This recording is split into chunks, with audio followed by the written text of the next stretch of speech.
Los hilos de la vida nos atan, nos liberan, se estiran, se ajustan, a veces hasta se cortan, pero algo tienen en común.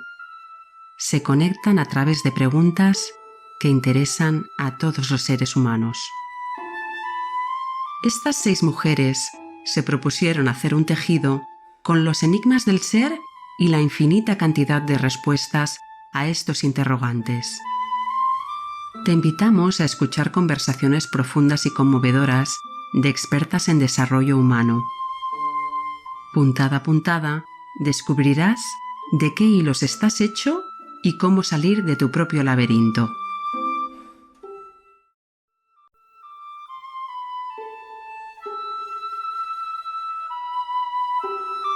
Bienvenido, bienvenida a El Hilo de Ariadna de las Hilanderas. Las Hilanderas son 6 Master Coaches referentes y reconocidas internacionalmente, apasionadas por el desarrollo humano. Tejer o hilar son metáforas del devenir del tiempo, del desarrollo de acontecimientos, del narrar historias a partir de distintos hilos, en este caso 6 miradas que desvelan los misterios de lo humano. En El Hilo de Ariadna, a partir de experiencias, relatos, mitos o poemas, hilarán sobre los distintos temas clave de cada episodio para inspirar el desarrollo del potencial, la sabiduría y, en definitiva, una vida más plena y feliz. Ellas son Cris Bolívar, filósofa, psicóloga, consultora en desarrollo organizacional. Elena Espinal, psicóloga y coach organizacional, especialista en diseño de futuros. Jimena Fajardo, abogada, coach y consultora organizacional. Laura Vicondoa, coach organizacional, formadora de coaches y creadora del juego de poder personal. Nana Vázquez, psicóloga, consultora organizacional, máster en Process Work. Titina Cataño, administradora de empresas, MBA, coach sistémica y mentora.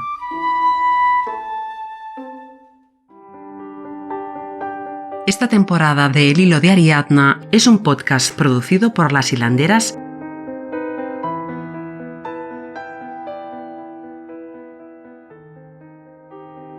En este episodio de El Hilo de Ariadna de Las Hilanderas, renaciendo de las cenizas, la resiliencia. El mito del ave fénix.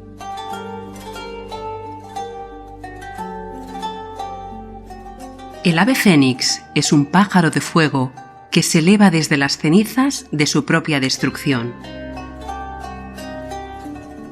Ovidio explicaba en sus textos que en Egipto el ave fénix moría y renacía una vez cada 500 años. Para los egipcios, esta garza majestuosa era Venu, un ave asociada a las crecidas del Nilo, al sol y a la muerte, y según explicaban, había nacido bajo el árbol del bien y del mal.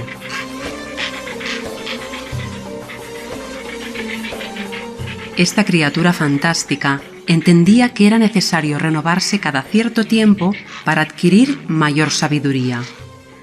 Y para ello seguía un proceso muy meticuloso. Volaba por todo Egipto para construirse un nido con los elementos más bellos: ramas de canela, ramas de roble, nardos y mirra.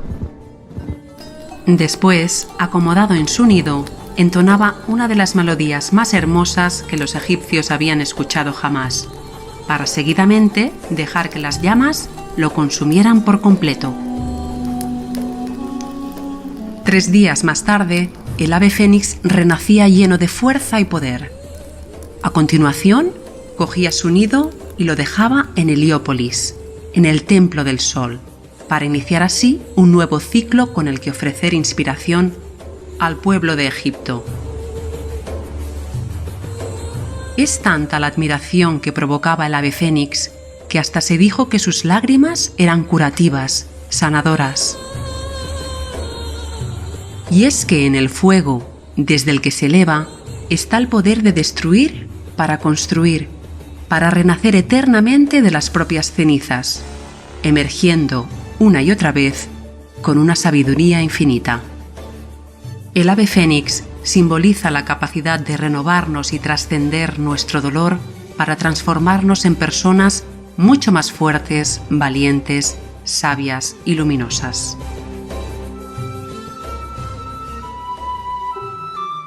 Elena, ¿qué relación hay entre el ave fénix y la transformación personal?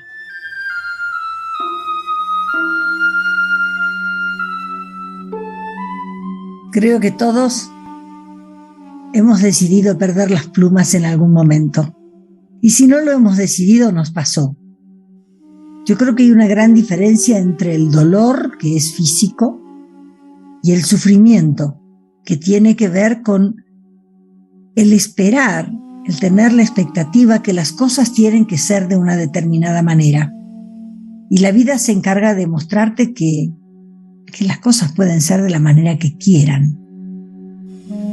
Frente a eso, en general lo que nos pasa es que entramos primero en el sufrimiento y luego podemos empezar a hacernos preguntas para ver qué es lo que tenemos que soltar, qué nuevas creencias hay que traer a cambio de lo que ya no nos sirve para relacionarnos con el mundo que existe.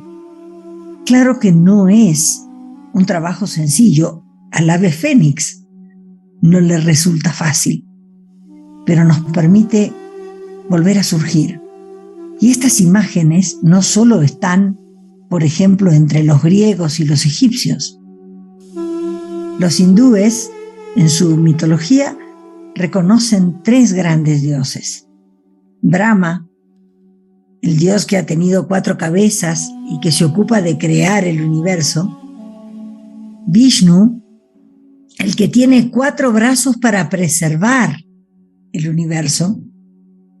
Y Shiva, el dios que parece el salvaje, el dios que tiene menos apegos y que destruye el universo para que exista la posibilidad de crear de nuevo.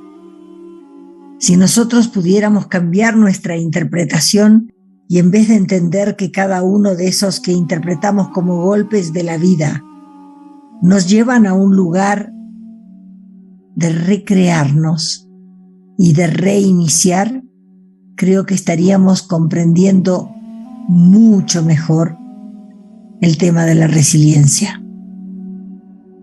Cris, ¿qué vínculo hay entre el ave fénix y el soltar algo, el dejar ir?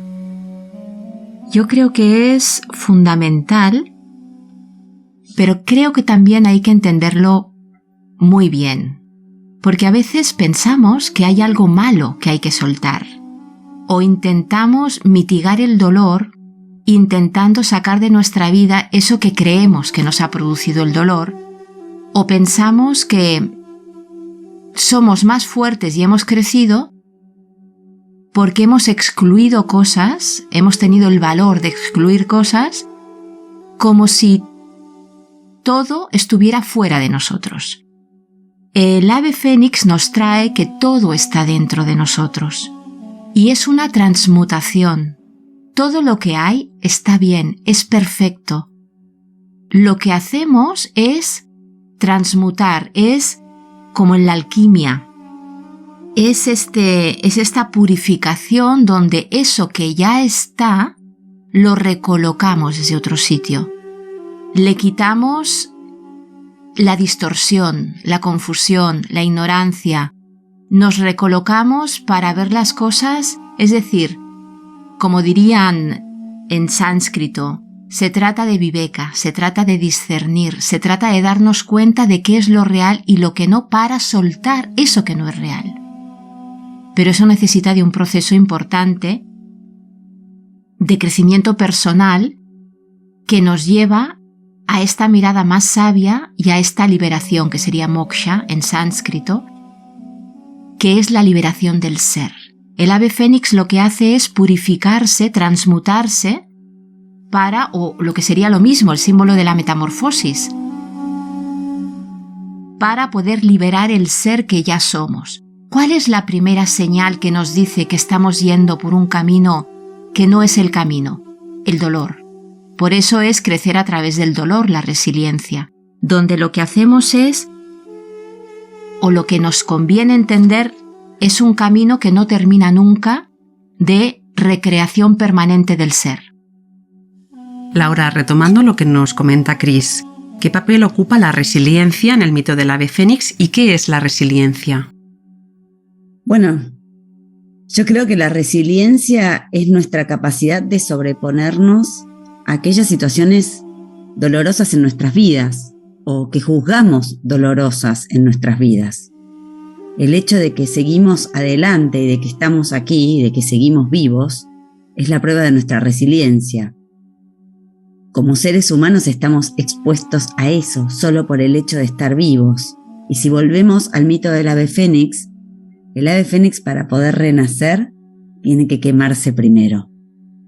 Y atravesar este proceso tiene la finalidad de que renazca aún más fortalecido.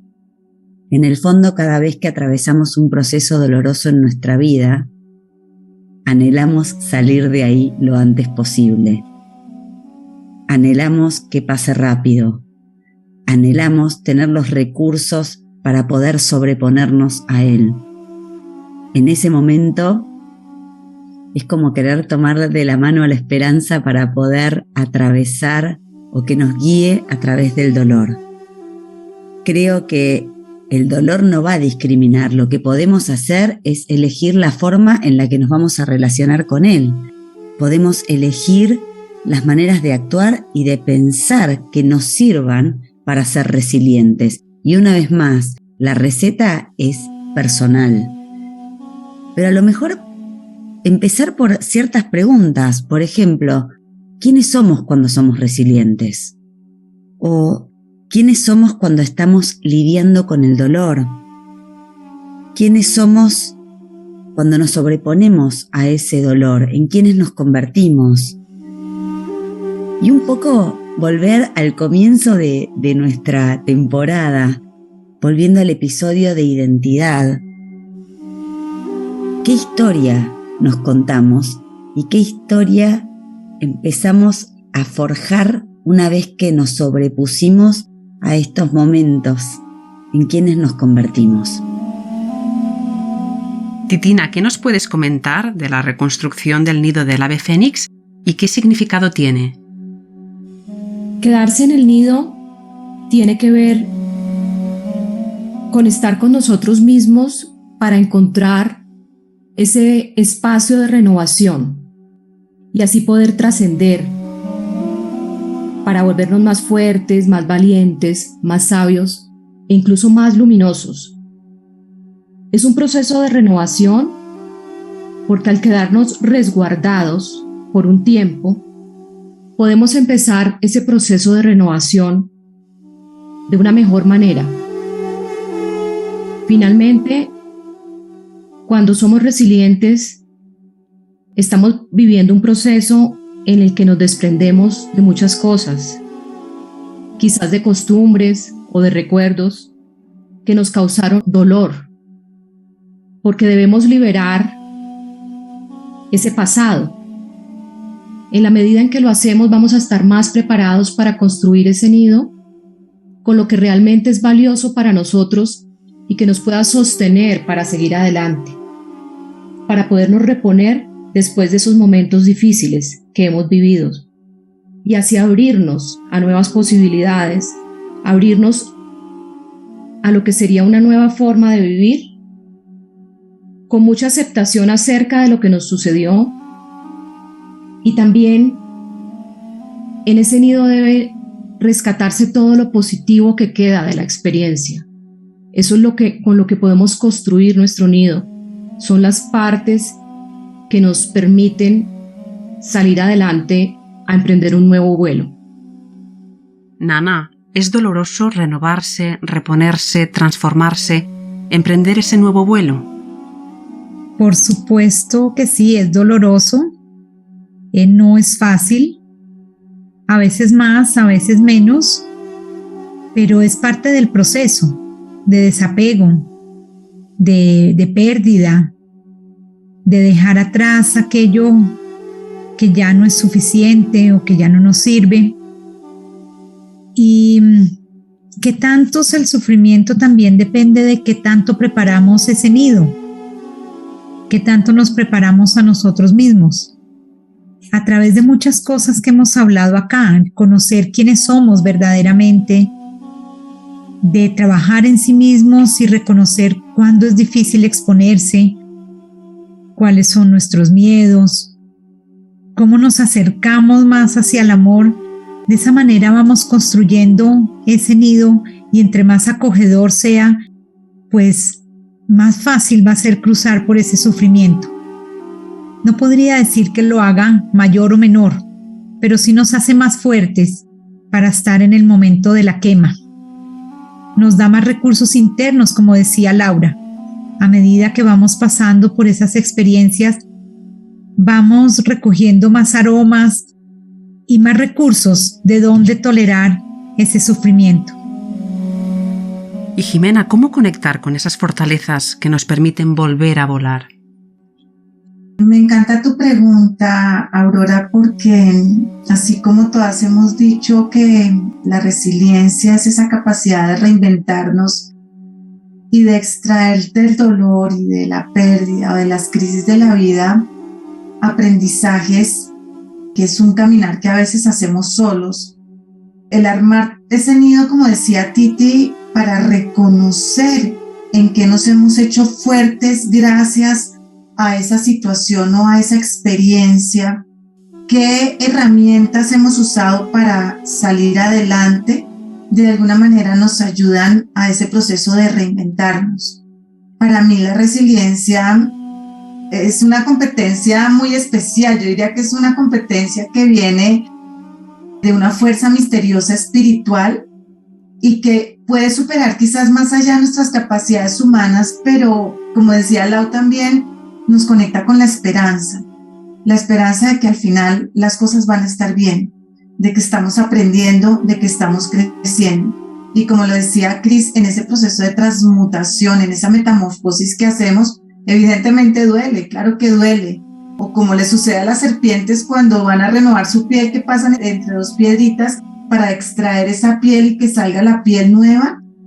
Es un proceso que tiene que ser doloroso, pero precisamente por eso la resiliencia nos lleva a reinventarnos y a extraer esas fortalezas y esos recursos desde nuestra identidad, desde nuestro verdadero ser y potencial, para apalancarnos en ellos y decir, bueno, aquí estoy, me quemo, me reinvento, pero nuevamente vuelo. Laura, ¿qué simbolizan el fuego y las cenizas? El fuego lo relaciono con rituales de purificación, con soltar, con dejar ir, con dejar quemar. A veces sentimos que el dolor nos quema. Y cuando ese dolor nos quema, ¿qué está quemando? ¿Qué es lo que se va a transformar en cenizas? ¿Cuáles serán los aprendizajes que nos queden de estas situaciones que atravesamos? ¿Cómo vamos a relacionarnos con ellos? Soltar no solo tiene que ver, como comentaban antes, soltar lo que juzgamos malo, es soltar todo. El ave fénix no elige que quede una parte. El ave fénix se quema entera. Si nosotros podemos quemarnos enteros, ¿qué quedan las cenizas? ¿Qué hay ahí que nos lleve a encarar fortalecidos lo que sigue? Porque si algo nos asegura este mito, es que esto es un ciclo y la vida continúa. La vida renacerá de esas cenizas que quedaron. Titina, ¿en qué momentos te has sentido ave fénix? Cuando viví el 11 de septiembre en Nueva York con mi esposo y su hijo. Después de los ataques del 11 de septiembre, todos los que estábamos ahí creo que nos volvimos más resilientes, porque nos demostró que somos capaces de muchas cosas. Fue un momento muy doloroso saber que muy cerca estaban aquellas imágenes que veíamos en la televisión de personas lanzándose por las ventanas del World Trade Center. Fue una experiencia realmente dolorosa, donde nos sentimos además muy vulnerables, donde al ser un tema tan masivo, la energía que se siente es muy fuerte, y textualmente sentíamos todos que nos quemábamos.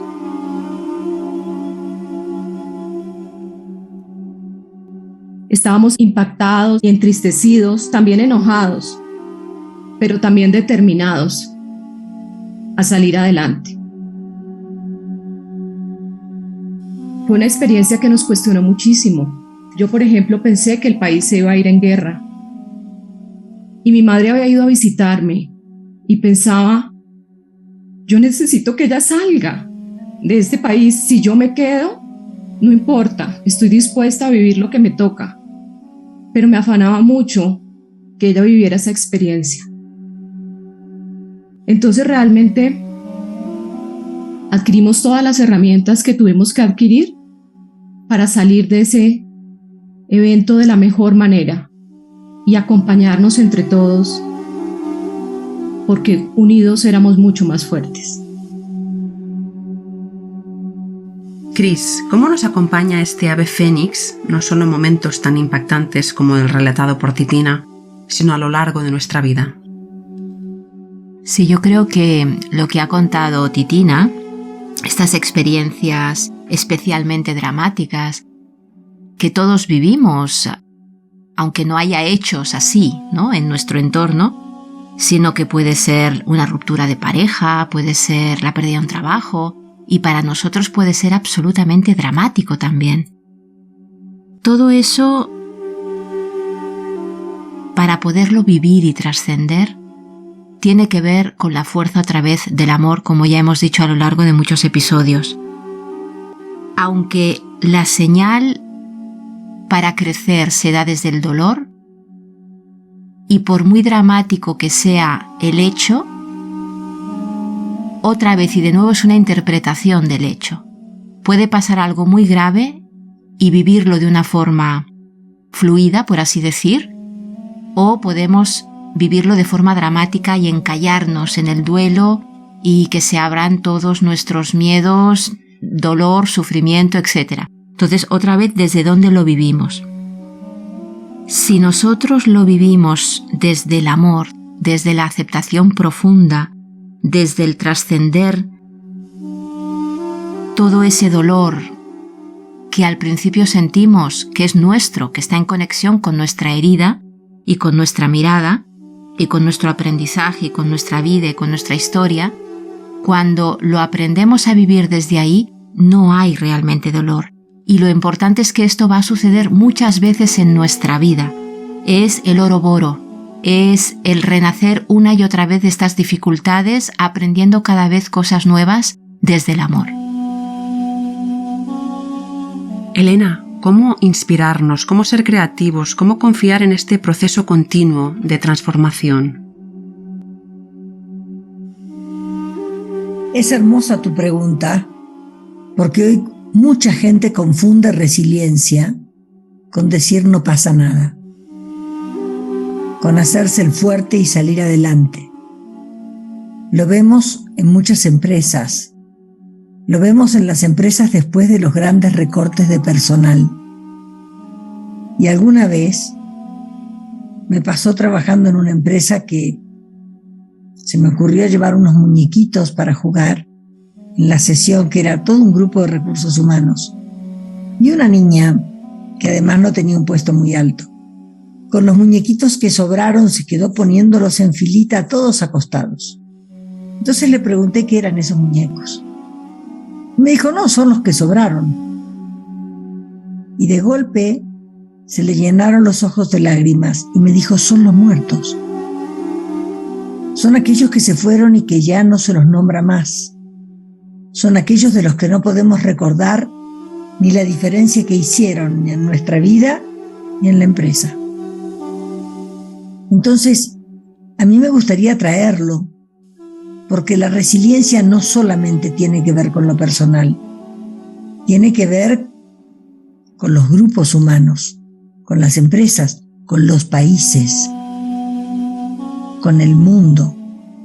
Ahora con el COVID, la resiliencia nos va a ayudar a salir, pero la resiliencia pide reconocer el dolor, pide reconocer el sufrimiento, y como dijo Cris, la única manera de salir de ahí es abrazando ese sufrimiento, es desde el amor, es incorporando lo que te ha dolido como aprendizaje, porque el negarlo es como aplastarlo y se transforma en un boomerang que te vuelve luego, porque no lo pudiste transmutar.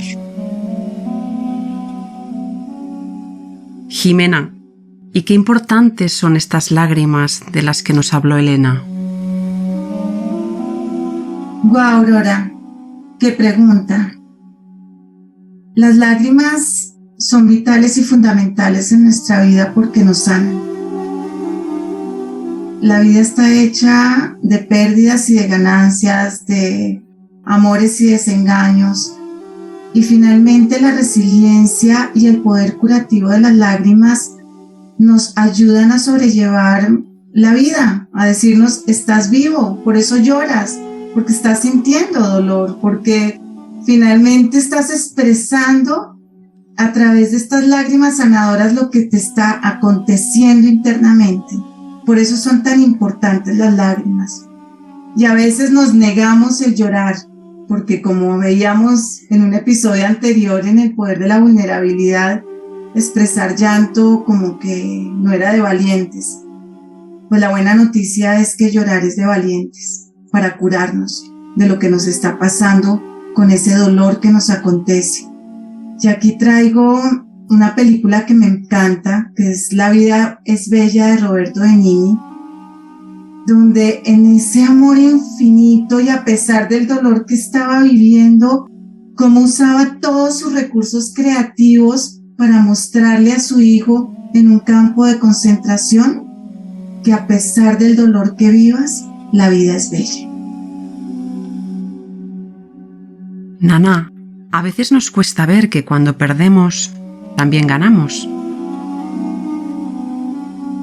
Así es, y creo que hay otro punto de vista de la resiliencia que quiero traer acá y es desde ese lugar que dices, desde lo que ganamos, desde la ganancia, desde la vida es bella que dijo Jimena, desde el optimismo que dijo Elena también, diferente, no el falso optimismo, sino el optimismo real. Y yo creo que podemos pensar la resiliencia también como esa capacidad que tenemos de ponernos en un estado de plenitud interior. Y creo que no necesitamos experiencias dramáticas como el 11 de septiembre, lo que habló Titina, o los campos de concentración. No tenemos que esperar a una pérdida, a una gran tragedia, para estar en ese estado de plenitud interior. Y creo que la resiliencia es eso, es también la capacidad de estar desde ese lugar. La resiliencia es cómo crear ese estado en nosotros en el día a día. Y una de las formas, lo han dicho, es desde el amor y otras desde la gratitud. Desde ese lugar que no es del falso optimismo, sino de ver lo que hay. Es desde el lugar de reconocer todo lo que sí es posible, de reconocer cómo estoy y puedo estar en mi mejor versión, en mi mejor momento, a todo nivel, incluso físico. Parte de preparar ese nido es el autocuidado y tiene que ver con alimentarse bien, con dormir bien, con traer pensamientos que te hacen bien, con crear vínculos con otros. Eso te hace resiliente.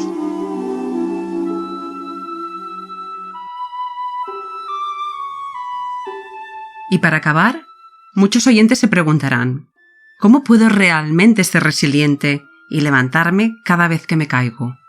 Titina. Aurora, es muy importante, ante todo, aceptar lo que no puedo cambiar. Es decir, aceptar la realidad. Porque desde ahí vamos a poder ver lo que sí podemos cambiar. Y también reconocer que no todo tiene explicación. Porque a veces nos quedamos racionalizando los eventos y no podemos vivir el proceso para ser realmente resilientes. Nos quedamos en el dolor, en la culpa o en cualquier otra emoción o sentimiento que nos impide avanzar para ser realmente resilientes. Laura. Primero, entender que el sufrimiento es parte de la vida normal, que tiene que ver con nuestra interpretación de lo que está ocurriendo. Segundo, empezar a fijarnos qué aprendizaje hay en este momento de dolor. Y para mí, algo que nunca me falló y que creo que es mi apalancamiento para ser resiliente, que es, aún en la peor de las situaciones, buscar dónde está la belleza. ¿Dónde está la belleza aún en el peor momento? Siempre lo hay. Y es un buen lugar para empezar a construir y a reconstruirnos. Nana. Bueno, pues ese cómo empieza por quemar el primer nido, tal vez el más difícil, y es el de reconocer que tú eres el único responsable o la única responsable de tomar la decisión de elegir la actitud que quieres frente a las circunstancias. Fáciles o difíciles, eres el único que puede hacerlo. Jimena. Mira, Aurora, yo creo que me quiero apalancar en aprender a vivir ligeros de equipaje. Creo que a veces nos complicamos mucho. Aprender a soltar, como ya muchas lo han dicho, aprender a aceptar, aprender a adaptarnos y a ser flexibles también. Creo que esto es una de las fórmulas que yo de alguna manera aplicaba en mi vida. Y sobre todo aprender a resignificar lo que nos pasa. Y como bien decía Nana, lo que elegimos en libertad frente a qué queremos hacer con lo que nos pasa. Cris. Bueno, menuda pregunta. Yo creo que además de todo lo que ya hemos dicho, que es mucho y profundo e importante, creo que también merece la pena tener claro que tal vez podríamos decir que ser resilientes es lo que venimos a hacer en esta vida. Ser en completitud, reconectar con nuestra alma. Yo siempre digo que crecer espiritualmente es poder ser eso que somos, pero no estamos siendo. Porque vivimos desde la negación de nosotros mismos y de la vida. Hay una película maravillosa que me encanta, que se llama Belleza Oculta o Belleza Colateral, que habla precisamente de esto. El tiempo, el amor, la muerte. Desde dónde vivimos todo esto y cómo estamos intentando forzar la vida, forzarnos a nosotros, exigir. Necesitamos que sea como queremos que sea para que no nos duela nada. Diríamos que el dolor, como ya hemos dicho, forma parte de la vida. El sufrimiento igual no tanto, el sufrimiento es puro ego.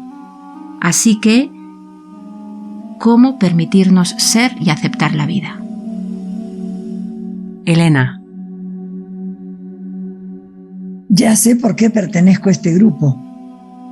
Encuentro explicaciones y conversaciones comunes, además de aprendizajes.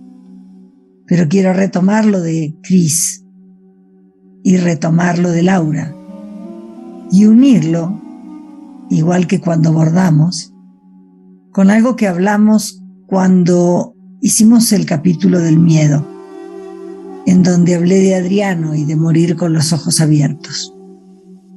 Adriano también dejó otra frase que yo creo que es aplicable ahora, y dijo que él creía que tal vez la felicidad no era en la vida tan importante como encontrar la poesía.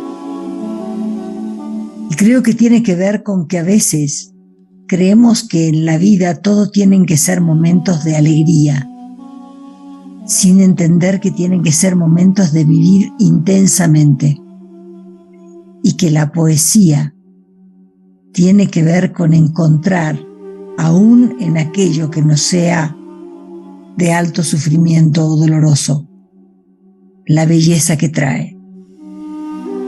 Entonces la pregunta es, ¿cuántos poemas estamos dispuestos a escribir sobre nuestra propia vida?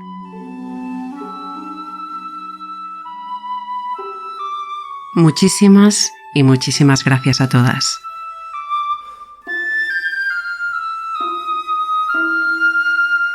Con este episodio cerramos la temporada de El Enigma del Ser de El Hilo de Ariadna.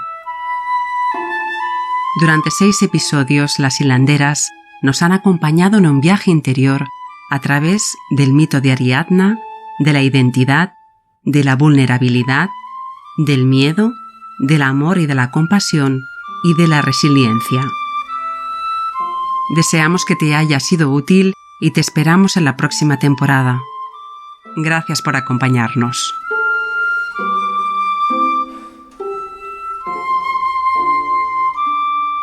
Ricard Rotllán nos ha acompañado en el equipo técnico, les ha hablado Aurora Antón.